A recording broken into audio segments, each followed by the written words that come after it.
Hello, everybody. Welcome to my podcast. I am your host, Ana Martin. This is my beautiful daughter, Crystal, and my handsome son-in-law, Arnold. And today we have a special guest. It's my beautiful sister, Olga. Hello, everybody. Hello. Hello. So the last podcast that we had, we tapped about the Shadow Man. And I think maybe if you're comfortable with that, Olgita, we will talk a little bit about the Shadow Man and the experiences that you've had, and myself. So Sure.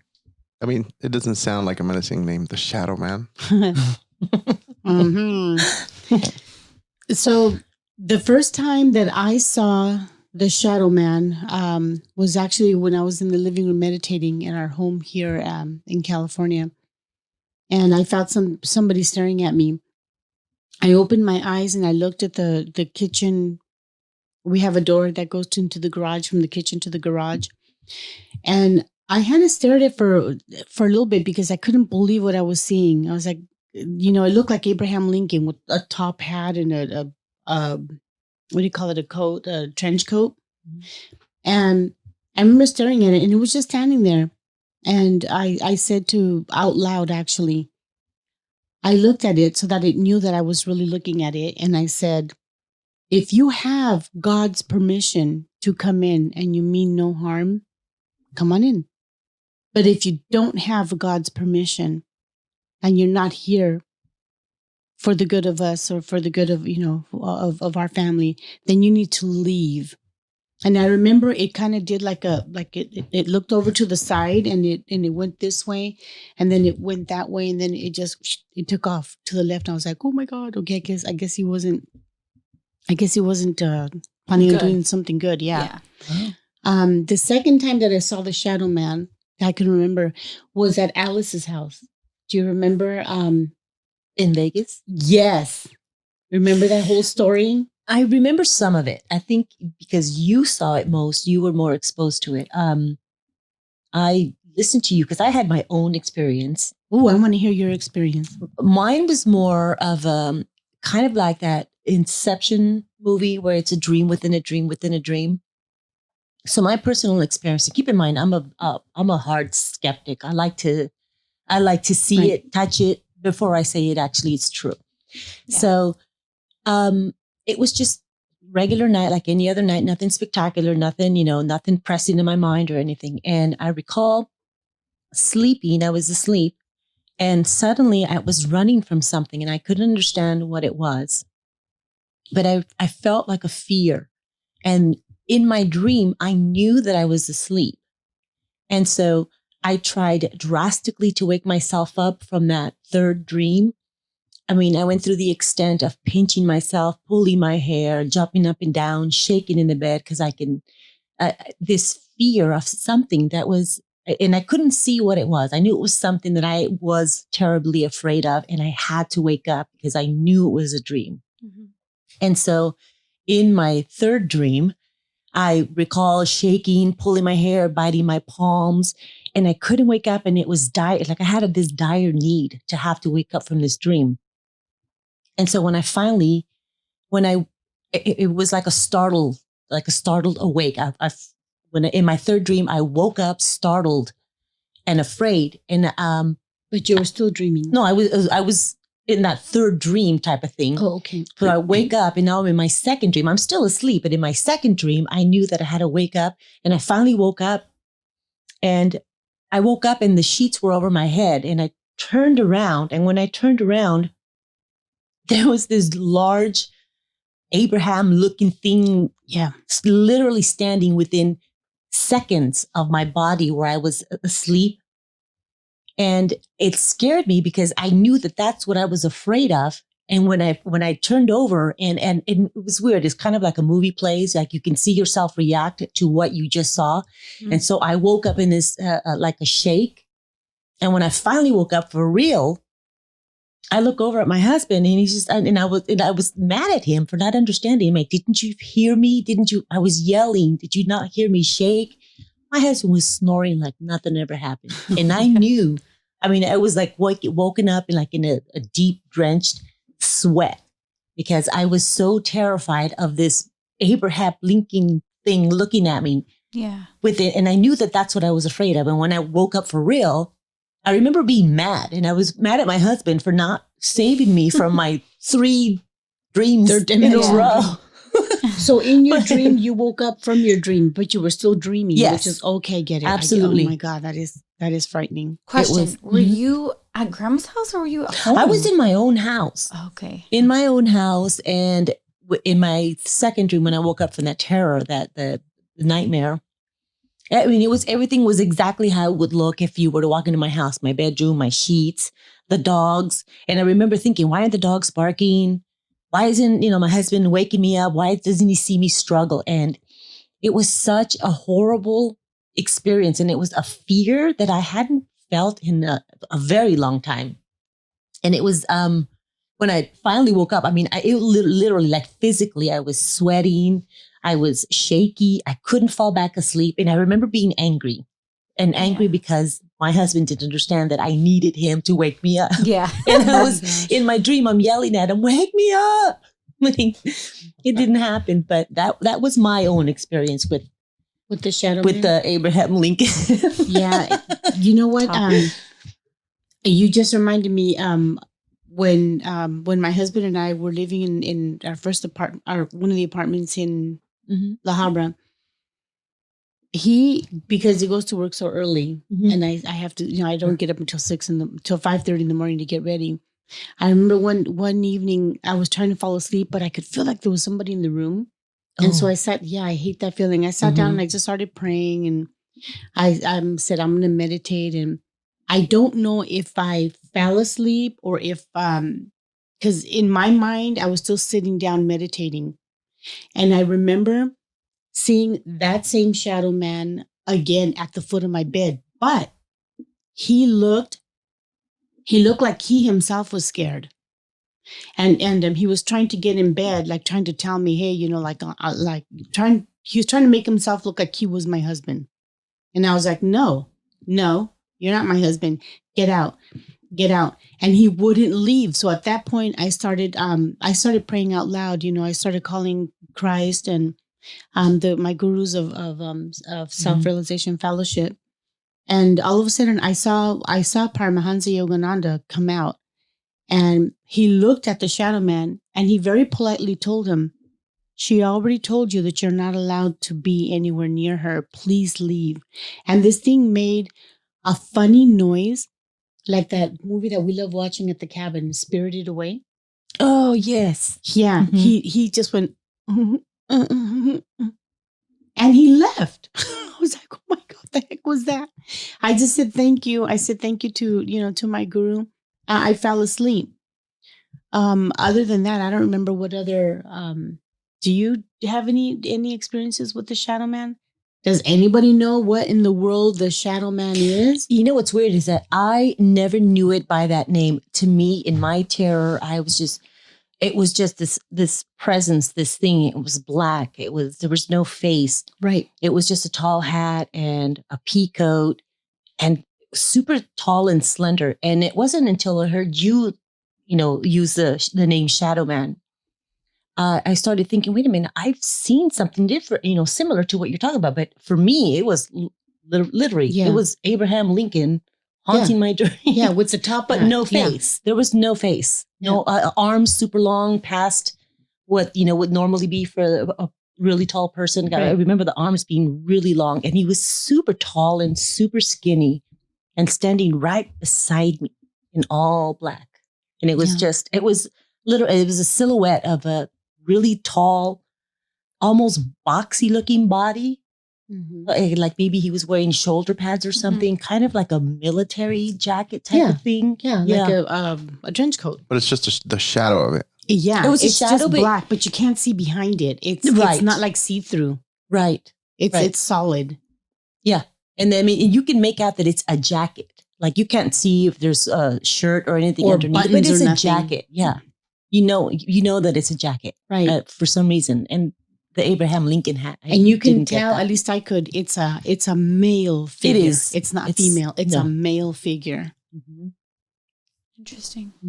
And then after your guru told him to leave, did it leave you alone? It did. Since It then? has. I haven't, not that I can recall if I haven't seen it since then. So it's been a couple of years. So it wasn't really a really like terrifying thing. It's just something that kept reoccurring. The thing is that it kept changing according to, God, how can I express it? Like according to whatever was going on in my life. Adapting. It kept changing. Like one time, I was struggling at one of my jobs that I was, at before. And I was really saddened because I didn't know how to deal with that situation. And so at that point, that shadow, after my husband would, leave for work, when it would come in with a very, like, it was depressed and it was trying to attach itself to me. But at that point, I already knew, oh no, I had to snap out of it real quick. Whatever emotion I was going through, it was like an extension, like trying to enhance it, basically. Exactly. So you felt it more than one time. Yeah. Oh God. Yeah. Yeah, I have. I have felt it more than one time. I sure. just had that one experience, and it was such a powerful and emotional experience that it never left my memory. But I don't recall seeing it again ever. No, and it wasn't that long ago, maybe a couple years back when that happened. Yeah, I'm trying to recall of all the times because I've had so many. Well, we've had so many different experiences that it's kind of hard to, like, put them in chronological order. You're right, and then I think that we actually didn't know that we were having these experiences until we actually started talking, which I think is what the nature of your podcast is, that we didn't realize how many memories we actually share, right? And different variations that fit in and filled in the gaps from your story, filled in the gap from my story, filled in the gap for my younger sister. Like all three of us had similar experiences, similar nightmares. And not until we actually started talking about them, we realized, wait a minute, I've had that too. I've seen that too. I saw that. I was there with you, Yep. And then that's also something that happens with the kids also. If you notice, like my sister and one of your daughters, and even your older sister's daughter, they all share that same person they saw in grandma's house also. Yes. Oh, and we'll save that for when they come on. Right. That's another interesting story. But it's like, it seems like they, it's something, it intertwines. And then, like you said, nobody shared that story until someone started talking about it. They're like, wait a minute, you saw it too? Right. Yes. Right. So, Well, yeah. I'm going to interrupt you guys because I'm going to fix you guys' mics. See if they're a little low. And try talking into it. Sorry. Better? If you can unscrew the little thing, put it a little bit higher, and then lower the mic towards you. Gotcha. Like, unscrew it. Otherwise, there you go. A little bit more. Higher. And then bring it down. There you go. Prop it up towards you, to the edge of the table. There we go. Are we better now? I think it's a lot better now. Oh, Anna, if you can do the same thing too. Am I too low? Prop it up from here. And then, like, angle it down towards you. So, is that better? yes. Okay, perfect. All right. Much better. Are we better? So yeah, we realized when we started getting together, and just out of the blues, I remember this story happened, and then my other sisters would be like, "Wait, that happened to me," but it happened to me this way. So we realized that we all shared the same experience, but in different, like, just did little tweaks, different versions of whatever. I don't want to say too much because I think what's really interesting is the whole field experience. Oh my. Yeah. The school field. Yes. Oh. But because my other sister is going to be here, and not today, but in the next podcast, she's going to be here. So the three of us are going to get together.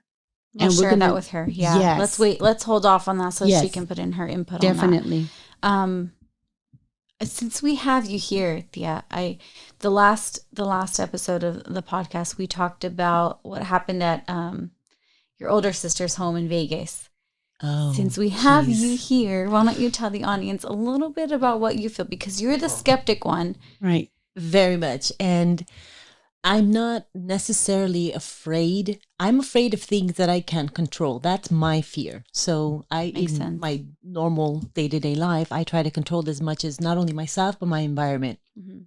So my sister had mentioned that she thought that there was something going on creepy in her house. So Anna and myself decided that we're going to go, make a girls trip out of it. So we pack up all of you guys, pack you guys all up. And there we go on our way to Vegas, just ho-humming the entire way because we're going to have fun. It's going to be a fun weekend for us. It was supposed to be fun. And this is pre-COVID. So, we had all these things planned. We're going to have such a good time. Oh yeah, this was years ago. Yeah. So we decide that, I know that there was probably a different agenda with my older sister having us come over. But for me, it was, get the girls out, have some fun. And then let's see what she's talking about. Because, I was thinking, there's no way. You were very skeptical. Yeah. There's no way this is happening. Well, that's the reason why she came with me, because I told her the weekend before what was happening. She's like, nah, yes. There has to be an explanation. I'm like, oh, really? You think you're really tough? Which actually she was. I'm like, okay, then you know what? This coming weekend, we're going. But by that time, when we finally went the following week, I was already prepared with holy water. No, not the holy sage. You had sage. I had sage, and in the meantime, our sister had already. Remember, she couldn't find a priest to come out. Yes, and then our so in the YouTube, our cousin, yes, we YouTube how to do a cleanse in the house. Yes, with the pre-recorded priest speaking carrying around the laptop. We're literally. My sister was carrying the laptop. I was with with the sage. Yeah, and this one was like, what's going just on? flying around in a broom. No. So the reality is when she has a really large house, but the kids all decided to sleep downstairs because that's where her oldest daughter slept. And all the you guys wanted to stay together, Well, she didn't come with us. I that wasn't time. there. You're right. It was yeah. So, and plus you guys were watching movies in the far, like a family room. And you and I decided we were going to sleep downstairs as well. So we had the blow up beds. Right. So we were blowing up our beds. And the first thing that we did is after we unpacked our car, I remember you setting your purse down. And I used to always make fun of you because you always carry like all your crap in this purse. I know, the kitchen sink and the I know, toilet, like, everything in my purse. It's like everything that you could think of, it was in that purse. But I remember you setting it down on the couch, and the living room was really nicely set up. So we're getting our pillows and our blankets and we're not blowing up the bed. And her and I were like literally like busy, like she's doing her own bed and I'm blowing up my own bed, using the little plugs in the back. And all of a sudden we heard like a tumble. Yeah, I forgot about that. So I turned around and I'm thinking, Anna, your purse is like completely like it flipped over, like legit flipped over, and all of her contents were all on the floor. Yeah. And the couch, it was a really wide couch. Right. It wasn't like narrow or anything that it could have tipped over. She said, and on the edge. I've carried her purse. Like you said, it's heavy. Right? It's everything in it. Yeah. Everything. So all of her crap comes out, all of her makeup, all of her toothbrushes and, her hairbrushes and whatnot. And I'm like, Anna, your purse just tipped over, or I'm like, Anna, your purse just fell. And she's like, oh my God, I placed it at, literally like against the couch, against the couch. Towards the backrest. It was like this. Look, it was like this, right? And when we turned back, we heard it was literally like this. Face down. Like pushed out. Face down. Like Pushed somebody out. literally flipped it. It was literally face down. Mm-hmm. And I told her, I'm like, don't. I'm like, that's nothing. Forget that. That could have been an accident. Just wait. So I'm like, oh yeah, your crap. Well, I was like, Anna, all your crap's on the floor. Oh, I got something in store for you.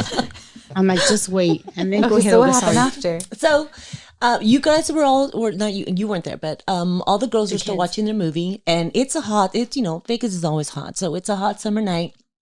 So in addition to the AC that she has constantly going, she had a ceiling fan that was, rotating the air. And Anna and I think we decided, we had dinner, we had whatever, but we decided we were going to turn in. And all the girls decide that they're going to sleep in Alice's oldest daughter's room.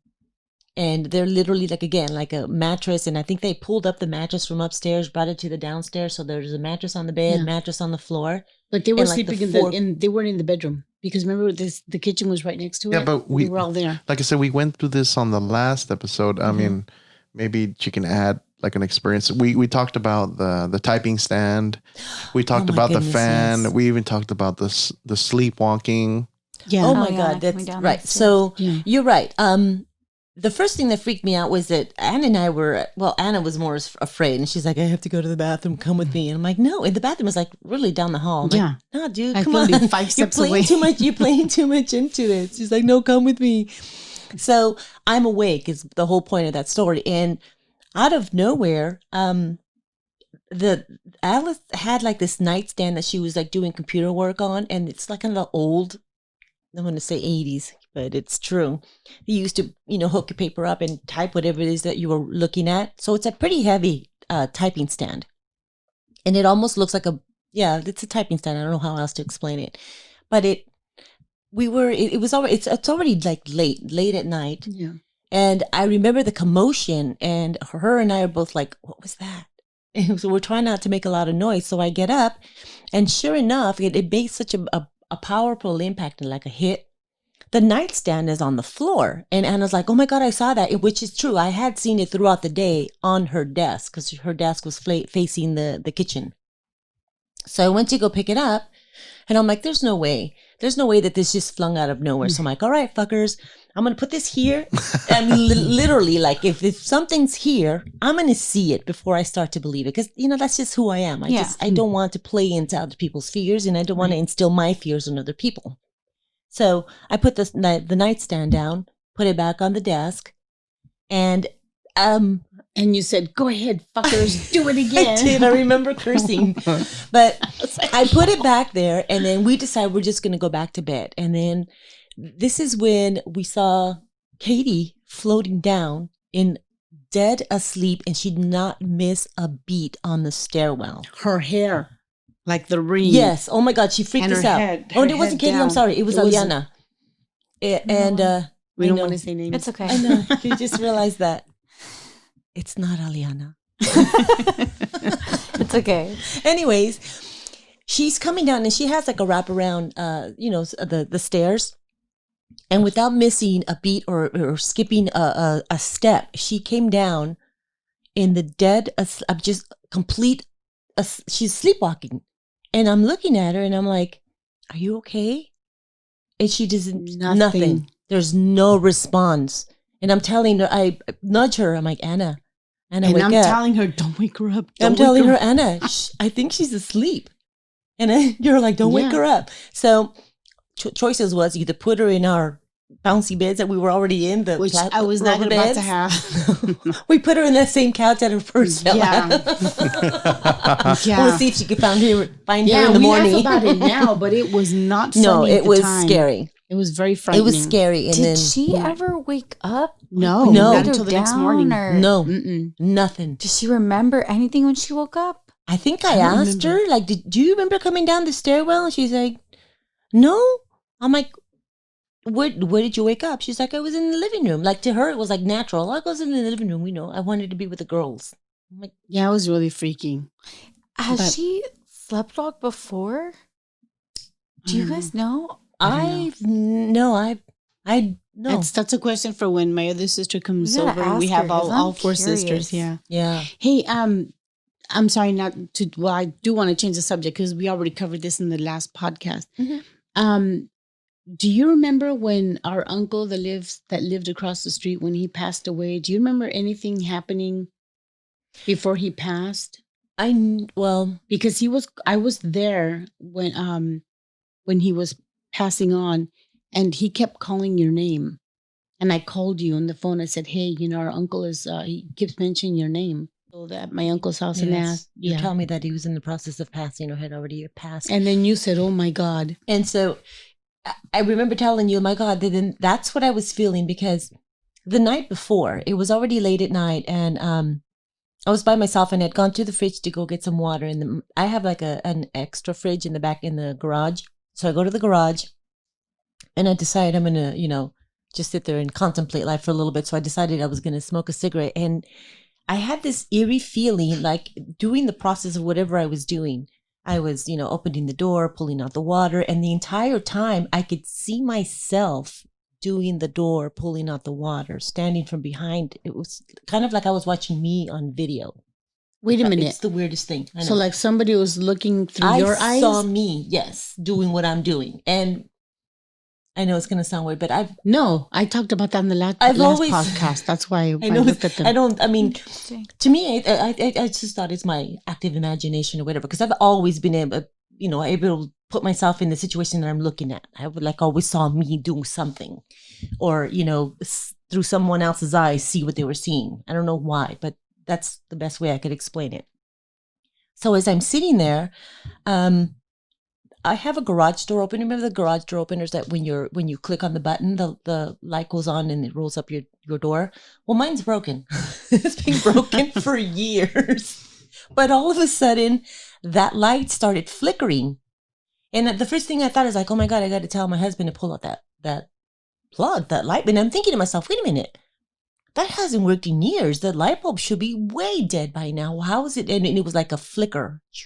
Just, it would every now and then, it would catch my eye. And I was like, what is that? And so again, I'm sitting there and I'm not really thinking about it, because like I said, I've always felt and being able to see that it doesn't frighten me anymore. But it was something that I recall thinking, putting two and two together, this is really weird. This thing has been it's been down for a long time. It's still broken to this day. But the light would flicker once or twice. And then I did get the sense, for a quick second, a really, an eerie, somebody was behind me. And like I said, I'm very much a skeptic. First thing I did is I did feel the fear. I'm not going to lie. But I did turn around and said, whoever was here, you can't be here. You have to leave. I'm not going to allow something to scare me or whatever it was. So picked up my water, went back inside. I didn't say a word to anybody about it until you mentioned that he was in the process of passing. And it was around the same time, but the night before. Yeah. When I left at midnight, he was still alive. Mm-hmm. But he was literally on his deathbed. And then that night when I went back home, I was really sad and I started to fall asleep. And right before I went under, I can hear the same fast breathing that he was doing at his home. Mm-hmm. He was doing it in my left ear. Yeah, and I remember telling you about the time frame, and you told me that's about the same time, because it was late for me. It was probably about 11:30, 11:45, and I was just gonna go get some water, get back inside. So all the kids were asleep. My husband was asleep. Right. So it's just me and the garage and the stupid garage light. And then when she told me, hey, he's in the process, I'm like, oh my God, let me tell you what I felt the night before. Yeah. And it was literally the same time frame. And that's not the first time that happened. It happened to me again when my cousin passed away, the one with this skin disease. Yes, we talked about her in the last We mentioned her too. What did you feel? Yeah. The same thing, the same presence, the same looking glass kind of view. And for some reason, I remember her smile. I remember her being smiling. It was a smile. That's what it was. It was a smile. I do remember her always being a happy person. Yeah, it was a smile. And then I actually didn't realize she was that ill.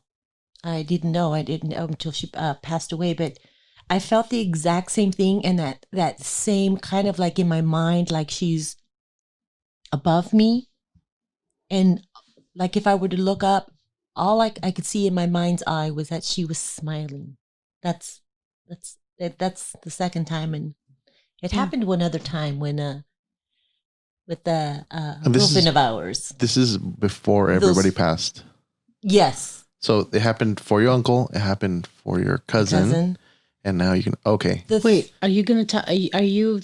Am I thinking what you're thinking about the one in Mexico? You don't know about this one because I never mentioned it. You know who does know is our friend in Sedona. Okay. Well, she's going to be on the podcast too. So, it's okay. Go ahead. And it was just a quick feeling. And this is when I first realized, or actually, talking to her is when I first realized that the whole watching me watch me type of thing sounds weird, but it happened when there was a murder way back in late 80s, early 90s, and it was a friend of a friend, and my girlfriend was mentioning it in passing. She was talking about how her friend's brother had been murdered up in the Azusa Canyon. Oh, you know how yeah, people I go to the don't know Zoom that Canyon? story. No, you don't.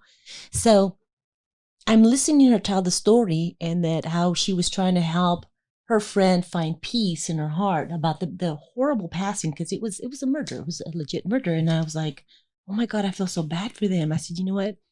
I almost feel like for some reason he's got a shaved head and he's shirtless and he's lying on the floor covered, but he's facing the ground. And she's just staring at me, and I'm like, and I'm literally just like expressing what how I envisioned him passing. I don't know why. I don't know why it just popped into my mind. She literally says, "That's exactly how they found him." Oh my gosh. Yeah, I did not know about that. Oh, I said, Lynn, Did you know this guy? no. It was just her mentioning the story that as I'm listening to her, because it was so traumatic. The death was so traumatic. It was like I don't know what the circumstances was for the death, but it was an actual murder. I mean, I think he was executed, like Oh my back of the head or God. something. And it's not somebody that I knew. It was her telling me the story about her friend trying to find peace with the passing, and then I started to describe how I saw him, how I feel that that's how they would have found him. And sure enough, she said, that's exactly how they found him. Wow. Shirtless. He had bald head, like I don't know if it was gang related or what not, gang deal gone wrong. I don't know what it was. But sure enough, he was lying face forward because that's how they executed him. Wow. Anyways. So then that means that we all have a gift and we've never talked about it No. openly. Well, it kind of sounds like it. Like Anna, they like the spirits or like they come to her after the death. Mm-hmm. And it seems like you're getting You're getting them visions before. a little bit before, or I get more like it, like it's, like a, what like do you call? it's Could you call it a premonition? premonition? Yeah. no, it's more like it's an okay. Like they're letting me know that they're okay. Like when my cousin passed, the smile, I just remember her smile. But this was beforehand. Yes, before she passed, absolutely. So, my yeah. uncle, the same thing. It wasn't an okay. It was more like, I'm letting you know I'm here. And that's all I remember is just the lights. But with my cousin, it was definitely a smile, and her face popped into my mind in like 2 seconds, and just a smile. That's all I remember. Yeah. Smile. So it does sound like she sees him beforehand and I see him after the fact. Oh, But that's the guy in interesting. I didn't know Azusa, that. I never knew, and it was way after because they were describing. She was describing, telling me that she was trying to help her friend find some peace because this person passed in a dramatic death. And I was like, oh my God, that's horrible. And we started talking about it, and she's like, that's how they found him. Oh my gosh. Hey, do you by any chance remember when we were kids and we were in Mexico and one of our younger cousins was run over by a car? I do. And we were little kids. We were small. We slept in one bedroom, all 6 kids. Yeah. We had 2 beds. 4 girls in one bed and my 2 brothers in the other bed. Do you remember the whole Yes. So what's it called? The marbles? yes. You want to share that? So, and we are little kids. We are what, 7, 8, Yeah. 9 at best. I think our brother's probably about 10, 9, and then you just we're trickle all small. the way down. And we had a little cousin that was not well in the head. There's no other way to put it. But she was tragically killed. She was run over. And to us, death at that time, it doesn't impact you as much as it did the adults. So Right. not until they start telling you stories, and like I said, you start to develop your own ideas. Like, I mean, I know how she passed, and it was pretty gross. But we were talking. We knew about the death, but we had all gone to bed like nothing had happened. And in the middle of the night, the houses in Mexico, they always have the potties usually outside of the homes. They're not in the house. Yeah. So we woke up because in the back there was a wash. You know how they do the old style washing machine, the rocks that has the ridges. Mm-hmm. It's like a hand washing station. It's a hand washing, Yes, yeah. but it has the little ridges so you can like scrub or whatever. Your clothing. And so we had dishes up there, and we heard like something rolling down that little thing, and in our eyes, we're all thinking, "Oh, somebody left marbles outside or something," right? But wait, I'm sorry, before we go there, I have to interrupt you because my cousin loved playing with marbles. That's why this is so, it ties in. And she was killed because she was playing marbles in the front of her house. And one of the marbles rolled onto the street. She went after the marble to go get it, and the guy didn't see her and ran her over. Mm-hmm. So that's why the marbles fit in. So, Got it. yeah, and she was carrying like a Coke. I don't remember why, but Oh, she yes, was that's carrying right. a Coke bottle. That's right, that's and right, this that's right. really impacted. I remember this because this is the part that scared me about her death. So, and I think it was the only thing because I didn't actually put it two and two together up until years later when I started thinking about that Coke bottle. And I don't know why. It's just something that just, you hear it, you let it go. And then years back, it comes back and like, wait a minute, there was a Coke bottle. That's right. So the reason why the Coke bottle stuck to me is that I finally realized the drama of her death is that when she went over to get her little marble, holding onto her Coke bottle, when the guy that hit her, he didn't see her. He thought it was an animal or a dog that had ran across the street, and he ran her over. That Coke bottle actually was absorbed by her body and burst and caused all kinds of damage. And so there was no way that she was going to be able to survive. Right. Plus, he dragged her for like another 30, 40, 50. Yeah, it was really sad. So the reason why we decided we were sleeping, and I woke up, and we all woke up actually because all of us heard the same sound, and it was like rocks or something. Somebody was throwing rocks on dishes or something, and we're like, "What the heck is out there?" Right. Go ahead and finish the story. Well, we were all 6 kids awake, and my brothers are the oldest, and my brother's telling my other brother, open the curtain because you could see from all hear the our same bedroom. Sound. Yeah, our bedroom window, you could see outside. And they were like, "No, I'm not going to open it. You open it." "No, what if I open it and I see a ghost and I die?" Yeah. Remember, they were literally all arguing. awake. So and nobody nobody we're all having wanted conversations. My parents have no idea that we're all awake and we're all listening to the same thing. Yeah, and we we're all heard trying it to describe it for like a whole week. It wasn't just the one time. Are you serious? For a whole week, you can hear her. What was the sound? Can you explain it? You can hear marble. And then a knife. We heard something fall. Remember that? We hear dishes falling, breaking, and in the morning, nothing was touched. Everything was in place. What? Yes. Yeah. And there was a knife that was sitting on top of a cup like this almost. And when we were listening to the night before, we thought that the knife fell over and fell. But when we woke up the following morning, sure enough, there's dishes in that little washing area, and there was a knife that was there, but it wasn't teetering. It didn't fall. It was still sitting on top. Still sitting on top. There's no marbles. Right. But we heard it. All 6 of us. There's no way. And then she used to love imitating roosters. Do you remember that? Oh, goodness. Yes. She used to love imitating roosters. And I still remember her. I was yelling, "Kikiriki." And we would hear that in our home. And my parents would never, at least I don't think they ever heard anything, did they? No. I don't think they did. They were telling us that, you guys, you're just making it up. Yeah. And this is all 6 kids listening to this. We all heard it. We're out flipping coins. Who's going to open the curtain? For a week. For a whole at least solid a week. Yeah. week. And it was like various noises. Yeah. And after a while, they kind of dissipate, and we all just forgot about them. And it was, something else. Did you guys get along with this? She was a baby. She was like about 4 years old. Yeah. She was small. She was way smaller than us. She was tiny. 7, 8, 9, 10 years old, somewhere in there. But she was little. She was a little kid. Aww. She was at least maybe 3 or 4 years old. Yeah, She was I'm tiny. going to say she was about 4. Yeah. Yeah, it was awful. Yeah, it was very traumatizing. It was very sad, and but it was also very, very not frightening, but eye-opening. Eerie. I think we all heard the same thing. That's all 6 of us. And again, we never even talked about it until years later. Like, oh, wait a minute, remember that one time? I know. Stop. Do you want to talk about the house, the downstairs in No. Downstairs where? In Mexico. When we went to go visit, I would not go in there. It was creepy. That's the one where I was doing my first communion, and my godmother who lived downstairs. Remember, we had to sleep with her because she was afraid, because her husband was a truck driver.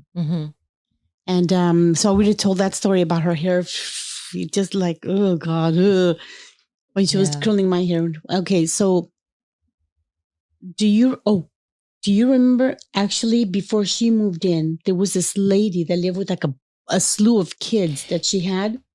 Yes. Okay, do you remember? She got hurt. One of the girls got she hurt. locked, the mother locked the door from the outside and took off to go to run some errands. And we lived upstairs, so we can hear everything. The kids are inside. And the kids are inside, downstairs. Latchkey. So, yeah, literally. And we started to hear screaming, like bloody murder screaming. Of course, my mom and I know I ran down there. Me and I can't remember who else. My mom, maybe I don't remember. No, my mom for sure, because I remember she had the key. We couldn't open the door, and the kids were like stunned and they're all screaming. Mm-hmm. So my mom had to run upstairs, get the key, extra key, and open the door so we can go in. When I walked in, and the little kids are all crying, and the girl that was the oldest one that would take care of them, she's literally standing in the middle of the kitchen like this, drenched, wet, screaming. And she had, oh my God, I remember seeing red all over her. Like, what the hell happened? And she's screaming and crying and saying no, here's what happened. She was boiling a huge pot, like a big pozole pot, remember those big old pots of water, because she was going to do the dishes and the cleaning and whatever. She said that somebody grabbed that boiling pot of water and spilt it over her. Mm-hmm. Do you remember that? Yes. We were so freaked out, Arnold.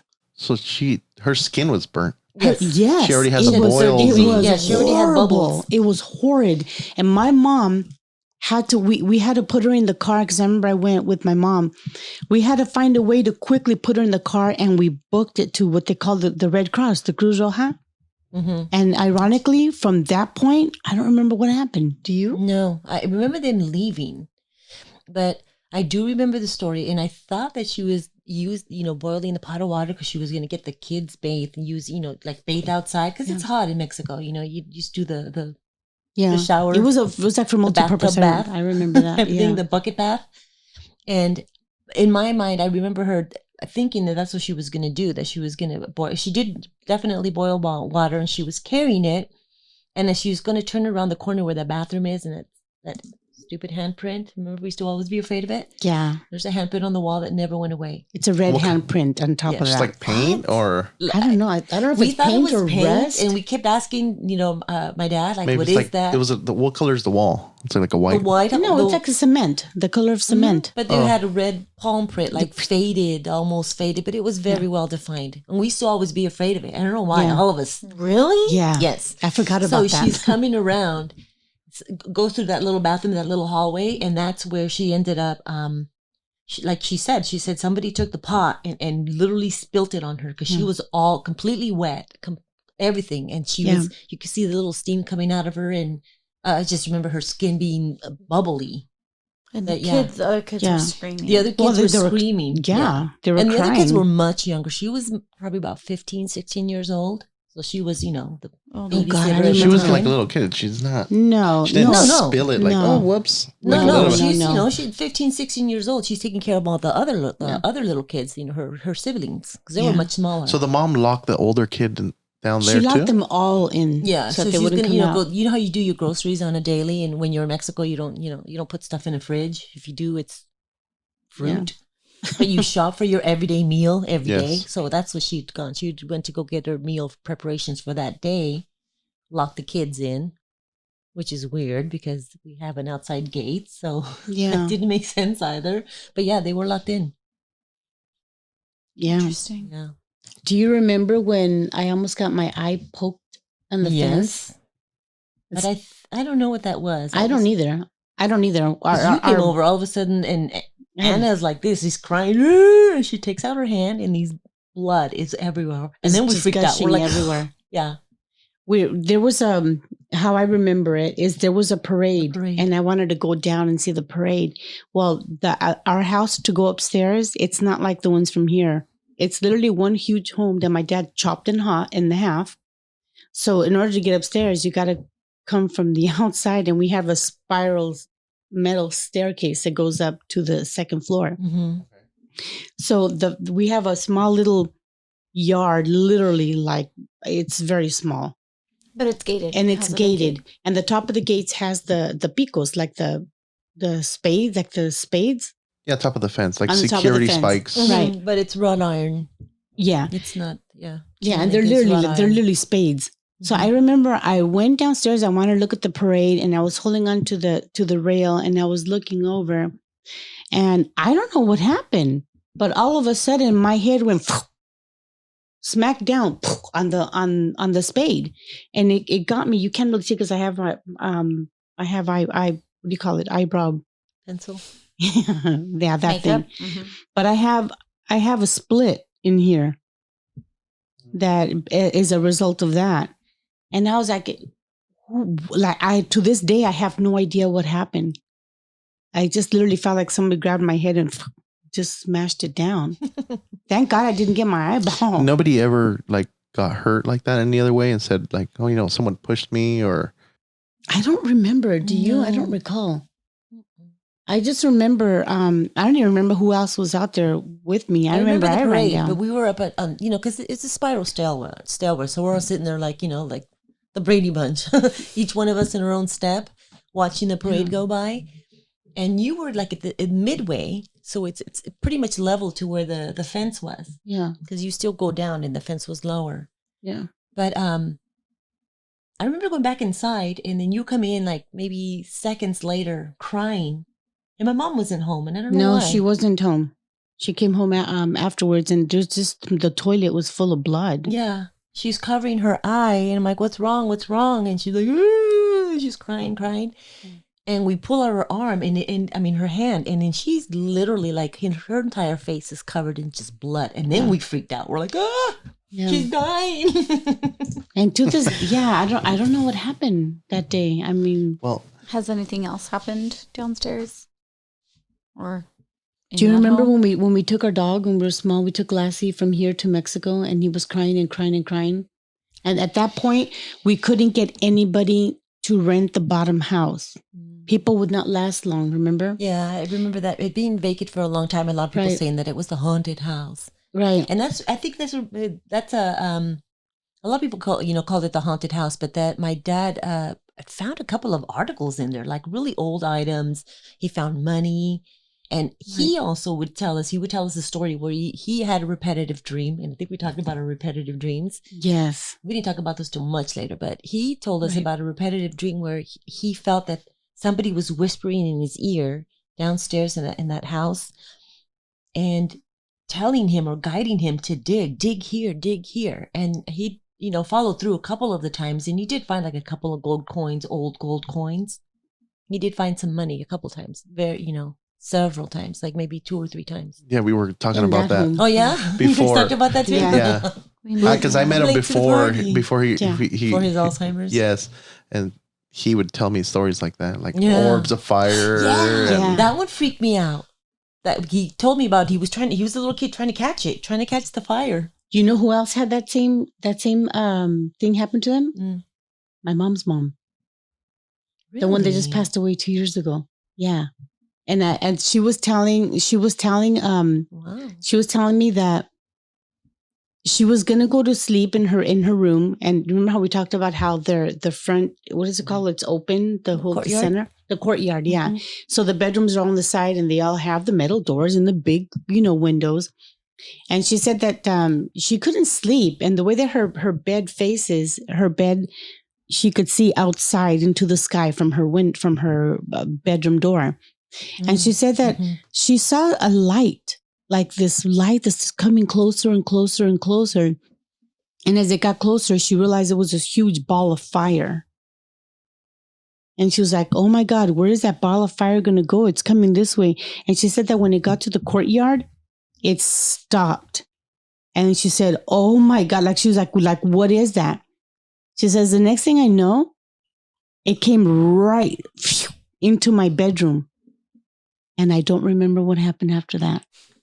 She's like, I cannot for the life of me. I have no idea what happened. But I had to tell my brother. My brother was telling me to be quiet. my uncle, the doctor, and he's telling her, no, you're crazy. She's like, I know what I saw. Like, yeah. So that's how she and I started talking about the things that I've seen and the ball of fire that I saw in the wash behind our home. I don't think I ever told you guys that.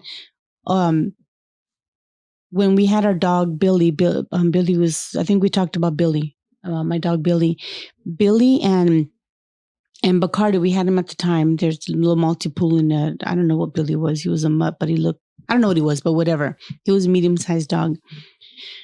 I was sitting down in the living room and I was admiring the backyard, how pretty it looked.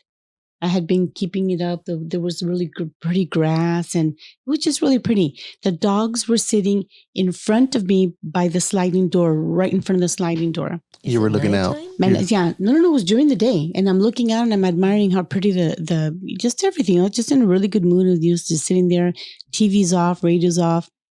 I don't think you and Tiffany were there at the time. I don't remember because this was a while back.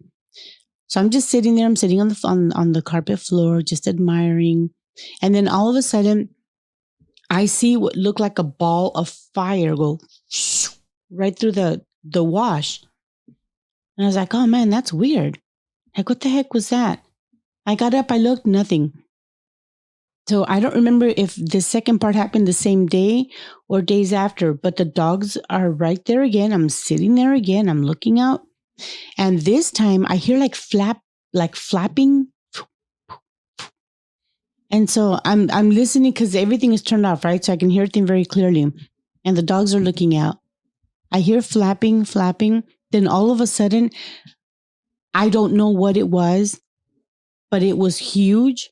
It was dark and it had wings, and as I can hear the flapping, and it got closer and closer. It in my mind, it looked like it went down and it went under our patio and it flew out the other way. But it happened so fast that Billy actually yelped and Bacardi's hair went like it flapped. I know it sounds funny, but to this day, I have no idea what the heck was that. I ran, obviously I'm right in front. So I got up and I ran because I have to see this from my eyes. It was during the day, so I wasn't scared. I go out, I couldn't see anything, but I know something happened and something passed by, and what that was, I have no idea. But the dogs were scared. I remember Billy's looking at me like to see what my reaction is going to be. And yeah. Do you have Jeepers Creepers? Oh God, I hope not. Yeah, that was, I don't know. I hope not. You ever seen that movie? I don't like it. I didn't get to, all I saw was it was just a dark figure, and it went by so fast that I couldn't make out what it was. But I know it had wings because you can hear the flapping of the wings before it even came, when you got close. And then when he did, Bacardi's hair just flew. And I remember Billy did a quick yell, like, and he turned and looked at me like, what was that? I'm like, what the heck was that? Well, since Olga's here, before she was about to share the story about her friend in Sedona, you mentioned to her something about a story from Mexico. Did you already say it? Yeah, that was the marbles going down. Yeah. But do you? I had a weird story. Okay. And I'm probably about 22, 23 years old. So I'm much, much older, and not as old as I am now. But anyways. But I remember telling, and it's one of those stories that I mentioned it in passing because, again, I didn't put too much light into it, and it didn't grip me till the following day when I realized what actually happened. So we had gone to a bonfire party up in, I think it was Angeles Crest Forest. And you don't know what those, I'm sure you know what those are. You go deep into the mountains. Somebody lights a trash can on fire and everybody sits around kind of like a coven. And we all drink and, tell stories or whatever. And it was a lot of people. It was like one of those underground type of everybody meet in the Angeles Crest Forest and we're going to just drink. And there must have been about 30 or 40 people. So it's a lot. And it's not like I know every one of those people. I knew a great majority of the people, but I didn't know all of them. So it was myself. It was an old boyfriend of mine and a really good friend of mine. He was a really big guy, and I used to hang around with him all the time because he was very much like me. He was very intuitive, and he was very protective, and I really liked that about him. So especially if we're going to go in the mountains, I need somebody, look out for me too. So I drove up that night. I drove up into the mountainside, with their guide and telling me where I'm going. And I just remember going up the 2 highways. So it was I think it's on Angeles Crest or something. I wasn't quite sure because it wasn't somewhere that I had been before. Mm-hmm. And I remember after a while, it was kind of like a little, I was like already bored. I'm like, I want to go home. Like, I don't know all these people. Then it starts, as the night progresses, it starts getting a little weird. And I'm like, oh, I want to go home. I don't want to be here anymore. So I remember telling my friend, let's go. I'm tired. I'm sleepy. It's really late at night. It's probably about almost 1:30, 2 o'clock, which was my curfew at the time. So I needed to get home, and I didn't recognize where I was. So as we got in the car, my boyfriend fell asleep. And I remember he was in the front seat. Obviously I'm driving. And I used to have a, 78 Malibu. So the front seat was huge. It would fit 3 people. And so my giant friend is in the back, passed out. My boyfriend's in the front. He's fallen asleep, like his head is falling on my lap. And I'm driving. And as I'm driving, I remember being mad and kind of shaking him, telling him, you need to wake up. I don't know where I'm at. This is way before MapQuest and all, phones or any of that. We had a 78 Malibu. Right? This was in the 80s. Well, no, the car was old. But, the point of that was that it was a big car.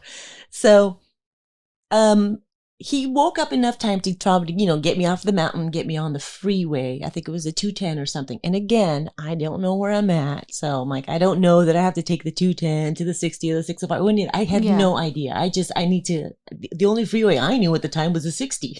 That was my freeway. So I remember shaking him and telling him, you need to wake up. I don't know where I'm at. You need to wake up. And he would wake up. It was so weird. He would wake up just in time to tell me, get on that freeway, get on this freeway and go north. I'm like, okay. So I'm driving and I had this heavy sense of like this really deep sleep came over me. And it's probably about 1:45 or by the time I came down the mountain, maybe about 2:10, right? And all of a sudden, like I was up and awake the whole entire time. All of a sudden, this sleep comes over me, and I can't shake it. And I'm like, I have the radio on, I have the windows on, I have the windows open, rolled down, and I remember trying to wake my boyfriend up at the time, like, hey, maybe you should drive because I'm feeling kind of tired. He would not get up for anything. I think I pulled his hair or pinched him or something as I'm driving. Nothing, right? No response.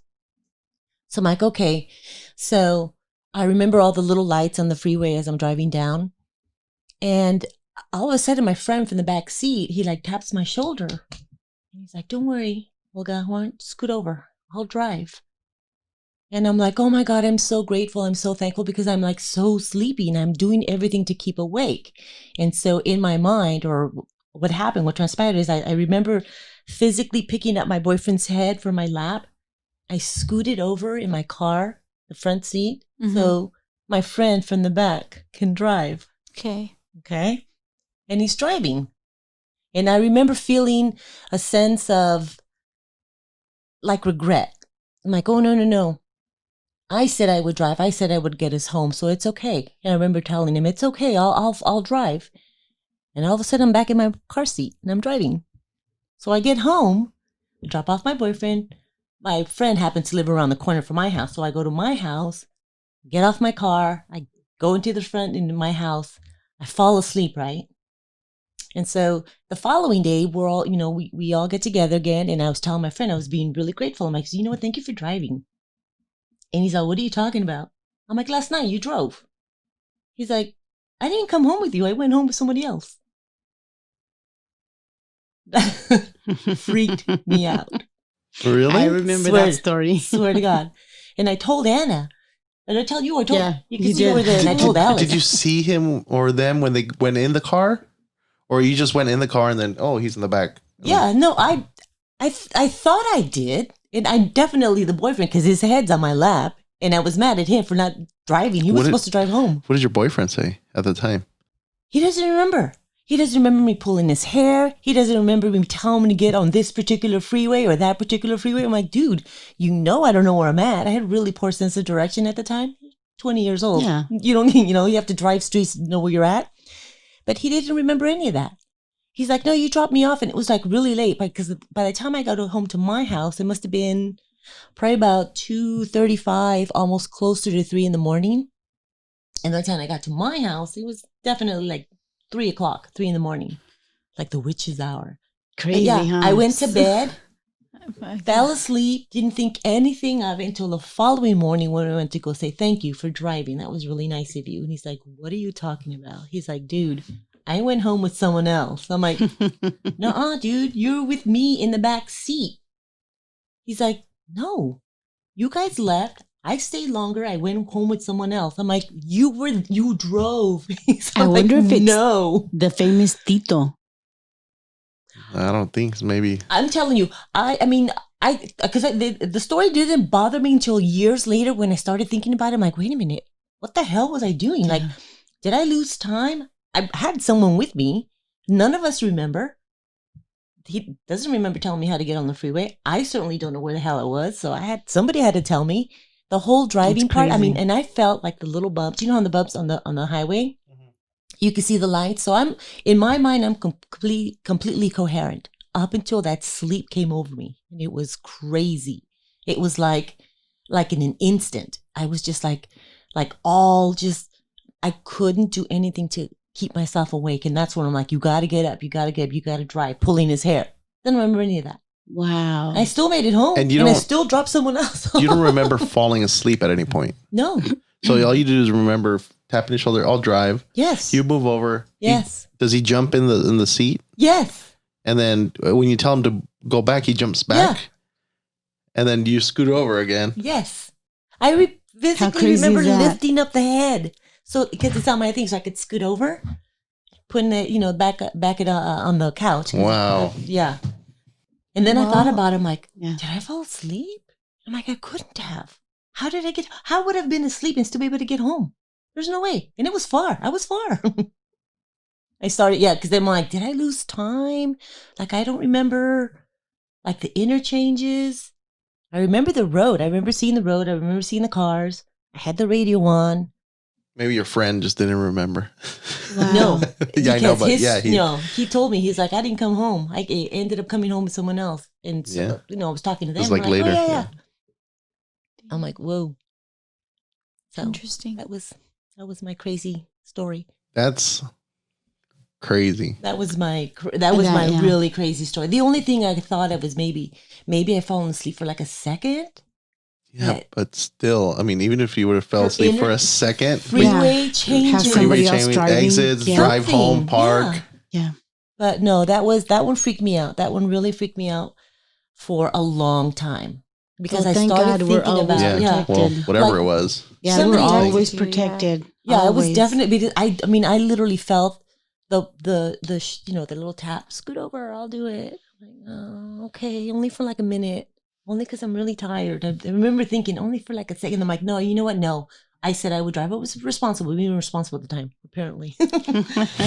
So I thought. Oh my gosh! But that was my creepy experience. So then, how about on the next podcast we'll have our other sister, and then we can talk about that the dream that we all had in different angles, but it was the same. Oh yeah, and we didn't know about this till what? A couple months ago. Yeah. Like I said, we didn't share our stories because it was just like, Yeah. Yeah. So we'll set it up and cool. So you got any stories you want to share today or? No. No, we're just being listeners today. Yeah, I forgot about that story. I mean, I remember vaguely, but yeah, I totally forgot that he was not in the back seat. Yeah. He's like, dude, you're crazy. I'm like, no, and I was trying to convince him, you were there. You made me scoot over. He's like, no, I was not there. You can ask the person that he came home with. And sure enough, they're like, yeah, I picked him up because, you guys ended up leaving earlier and people stayed later, like much later. I'm like, crazy. Somebody made me scoot over. And I even asked my boyfriend at the time if he recalled. He doesn't remember any of the entire ride. He doesn't remember telling me how to get home. He remembers falling asleep in the front and his head plopping over on my lap. But That's it. that's all it. he remembers. That's crazy. Because even if say you fell asleep, Yeah. that's still amazing. what I'm Because saying. you made it home, It even bugged if you me were for a long asleep. time because I didn't know how I got home. And the only thing I could think of, the only thing that I thought for like a minute and then I kind of disregarded it was that there was like some lost time and ended up back in my car again. That was Which the only. we're going to talk about that lost time. I know you've told me about it. I'm like, Mhm. You want to talk about it or you're. No, but I'm going to No. save that for next that month. one's creepy. That's creepy. I'm going to save that because those are extraterrestrial That's an ET stories. story. Oh, That's that's an an ET story? Yeah. Yeah. Oh. That's a lot of ET stories. So make a note, lost time, because the listeners are going to want to hear it. Yes. Okay. And So Olga, if you want to share anything with us, because I know you're really busy and we're gonna have her on again. We're yeah. lucky. We're gonna have her on on the next episode. Yeah, we're gonna Her do three and sisters together. the three sisters. Oh, the- correct. We're gonna Yeah. talk correct. about our well, joint. if you want to share anything else for this episode, or would you, No, I'm good. Yeah. Anna? This was fun. All I'm right. good. So, Thank you so much, everyone, for tuning in. Yes. Thank and you. Anna, we didn't start off with a prayer. We didn't. So let's end it with the prayer. Okay. Heavenly Father, Divine Mother, Friend, Beloved God, Jesus Christ, Bhagavan Krishna, Lahiri Mahashai, Mahavtar Babaji, Swami Shri Yukteswar Giri, and my Guru Preceptor Paramahansa Yogananda.